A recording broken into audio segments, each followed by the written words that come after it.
The title of the research article is Epidemiology of Ebola virus disease transmission among healthcare workers in Sierra Leone, May to December 2014, and it is a retrospective descriptive study. It was published by BMC Infectious Diseases and it was published on 2015. Ebola virus disease is an infectious disease caused by a virus belonging to the Filoviridae family of RNA viruses. Ebola virus is transmitted from human to human, primarily through direct close contact with the body fluids or corpse of an Ebola virus disease patient or EVD patient or contact with contaminated environment. Transmission appears most likely with advanced disease when viral load is high and the patient has uncontrolled diarrhea, vomiting, and bleeding. Healthcare delivery settings play major roles in the propagation of Ebola virus or EVD outbreaks. In such settings, the risk is high for healthcare workers to come in direct contact with patients with advanced EVD, their body fluids, and contaminated environments if strict infection prevention and control is not practiced. Nursing a patient or assisting with childbirth are some of the major risk factors for acquisition of EVD in healthcare um, facility settings. In Sierra Leone, the estimated cumulative incidence rate of EVD is 8,285 per 100,000 populations among healthcare workers, and this is more than 100 times higher than that of the general population. This high EVD incidence rate reiterates the vulnerability of healthcare workers to nosocomial transmission of the disease. The ongoing EVD outbreaks in West Africa that began in December 2013 is unprecedented. As of February 4, 2015, a total of 22,495 cases, which is confirmed, probable, and suspected, and 8,981 case fatality rate had been reported in 9 countries, including United States. As of February 2014, a total of 10,740 cases were confirmed and 287 probable and 2,394 are suspected. And also 3,276 deaths had been recorded. On May 25, 2014, the government of Sierra Leone declared an EVD outbreak in the country following laboratory confirmations of a suspected cases in the eastern district of Keilalahun. So why did the scientists perform the study? Because EVD is associated with life-threatening disease and death, it represents a major risk for healthcare workers and a threat to the operations of healthcare systems. The apprehension and loss of morale among healthcare workers has caused many to abandon their work, thereby amplifying the impact of EVD on health services delivery in Sierra Leone. The authors thought that there is a critical need to define more precisely the pathways of EVD acquisition by healthcare workers and to optimize measures for reducing risk during the current and future outbreaks. In this study, the authors' hypotheses are to investigate the pattern of EVD infection among healthcare workers during the 2014 EVD outbreaks in Sierra Leone and also to describe the epidemiology of EVD infection among healthcare workers and clarify the locations, sources, and modes of healthcare worker exposure to and acquisition of EVD in the country. The authors also assess self-reported IPC training, which is infection, prevention, and control training, knowledge, and practice among infected healthcare workers. The authors use technique. The authors conducted a retrospective descriptive study of EVD acquisition among healthcare workers in Sierra Leone from May to December 2014. They obtained the study from the three sources, which is first from the National EVD Database, which is an EpiInfo application called Viral Hemorrhagic Fever, or VHF, developed by the Centers for Disease Control and Prevention.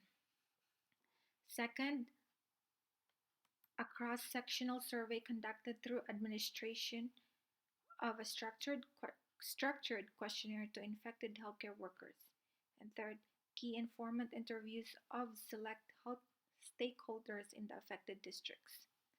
The authors also developed structured questionnaire, pre-tested and administered to all healthcare workers in the national database as well as to other healthcare workers.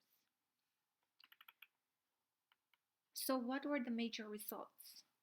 A total of 293 healthcare workers comprising 277 or 95% were confirmed, 6 or 2% probable, and 10 or 3% suspected cases were enrolled in the study from 9 districts of Sierra Leone. An estimated of 2,435 or 12% of healthcare workers in the country were infected during the study period. More males were infected than males. Over half of the infected healthcare workers were nurses, 6.5% were laboratory staff, 3.1% doctors, and 3.1% porters. In addition, almost half of the infected healthcare workers believed that their exposure had occurred in hospital setting. Others believed that they were exposed in the home, health centers, or other types of healthcare facilities. And some healthcare worker infections were associated with EVD isolation units. Nearly all infected healthcare workers recalled having been in contact with an EVD patient confirmed and suspected within 3 days, 3 weeks prior to onset of their symptoms. So how did the healthcare workers got infected? 55% of the respondents said that the exposure was through general, medical, and nursing care of infected persons. Others stated that it was from direct body contact with an EVD patient, contact with contaminated surface, also transporting EVD patient, and from removal of personal protective equipment. But the two most common types of exposure were parenteral, like the needle stick, and direct contact of mucous membrane with infectious material. A key finding of the study is that most healthcare workers are associated with general health care and home settings, but not with dedicated EVD settings. This finding should provide substantial reassurance to healthcare workers that measures in place at dedicated EVD facilities generally provide substantial protection when adhered to. This should in turn encourage more healthcare workers to volunteer for work in dedicated healthcare facilities or EVD isolation units. Some infected healthcare workers that were interviewed attributed the failure of the outbreak to lack of training in basic infection protection and control, and also the absence of effective ongoing audit programs and supervisory structures. And the most and simplest form was the appropriate hand hygiene technique. What are the strengths and limitations of the research article? Limitations include, which is authors were honest to say that the research has a number of limitations. First is the recall bias, which is an inherent limitation of retrospective study. Second was the use of indirect sources, such as next of kin and professional colleagues of healthcare workers. These limitations are related to incompleteness of the national VHF database, so that they may not have identified and interviewed all infected healthcare workers during the study period. These limitations raise potential data quality problems. However, these were addressed through pre-testing of the questionnaire, in-depth training of the data collectors, peer review of completed questionnaire, and follow-up interviews if necessary. Fourth limitation, the authors were unable to calculate reliable rates, such as the attack rates, because of the unavailability of accurate denominators. The research did a good job in supporting and finding the answer to their hypothesis. They demonstrated that the risk of acquiring EVD applies to healthcare workers working in both EVD isolation units and general healthcare settings. They also confirmed that the findings of other studies that nursing are at a higher risk group of EVD infection. The researchers also were able to describe the epidemiology of EVD infection among healthcare workers and clarify the location, sources, and modes of exposure. Based on their findings, the researchers gave two main recommendations aimed at preventing and reducing infections during the current and future EVD outbreaks. First, clinical audit system for real-time supervision, monitoring, and evaluation of healthcare workers' infection should be established now and in the course of future EVD outbreaks. Second, minimum standard of infection prevention and control practice that includes implementation of standard and transmission-based precautions should be defined and implemented. So why did I choose this article to review? I chose this research study because as a future nurse, I want to know more of the disease process and transmission of the virus.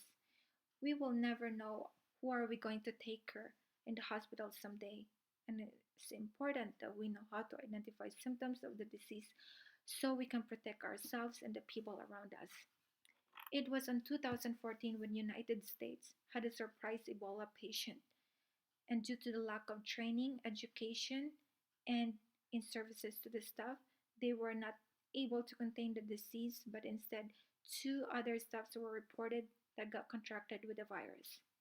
And to know that this disease does not have direct it treatment for it, but instead only supported treatment is a scary thought. So overall, the research article is very informative, clearly written, and it is easy to understand. Thank you.